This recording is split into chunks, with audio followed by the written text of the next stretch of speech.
Committee meets today to consider the nomination of Lieutenant General Douglas Shess, who is nominated to be Chief of Space Operations for the U.S. Space Force. This hearing comes at a pivotal moment for both our nation's security and the future of the Space Force. If confirmed, General Shess will become the third Chief of Space Operations. That distinction reflects the relative youth of this service.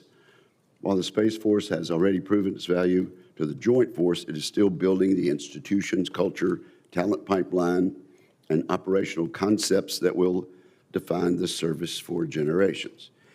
The Space Force was established because our nation recognized that superiority in space is essential to maintaining deterrence on Earth.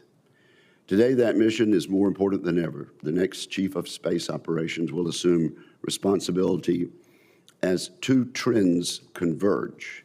First, the strategic environment is becoming more dangerous even as the demands of the service continue to grow.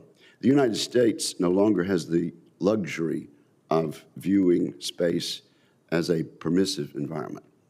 China and Russia have made clear that they see space as a critical warfighting domain. They continue to invest in capabilities designed to challenge America's military advantage.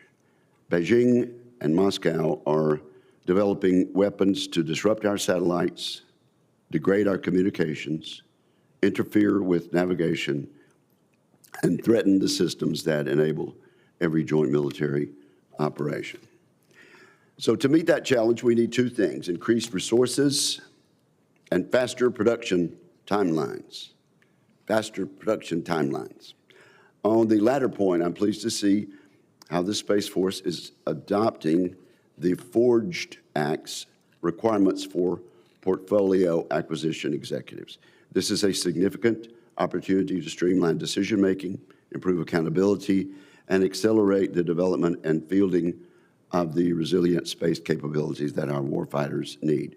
We must successfully implement these reforms if the Space Force is to keep pace with rapidly evolving threats and deliver operational advantages at the speed today's strategic environment demands. All of this will require an agile workforce. Congress enacted the Personnel Management Act, PMA, to help the Space Force build such a team. The PMA gives the Space Force the flexibility to build and sustain a workforce that can move seamlessly between full-time and part-time service, which can attract specialized talent and adapt as mission requirements evolve. Congress has an important role to play in ensuring that the Space Force has the resources, authorities, and leadership necessary to meet those challenges. We also have a responsibility to help the American people understand why the Space Force exists and why its mission matters. Space capabilities underpin our national security, our economy, and our way of life.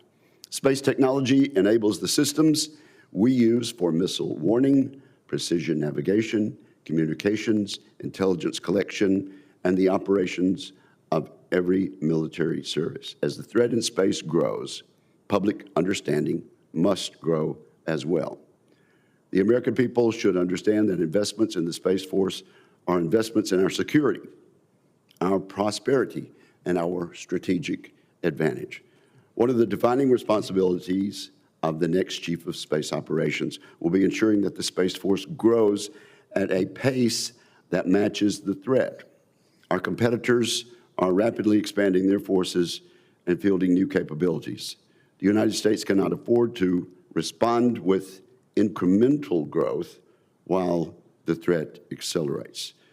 So I look forward to hearing how General Shess will expand the Space Force to meet increasing mission requirements. With that, I turn to my friend and colleague, Ranking Member Reed.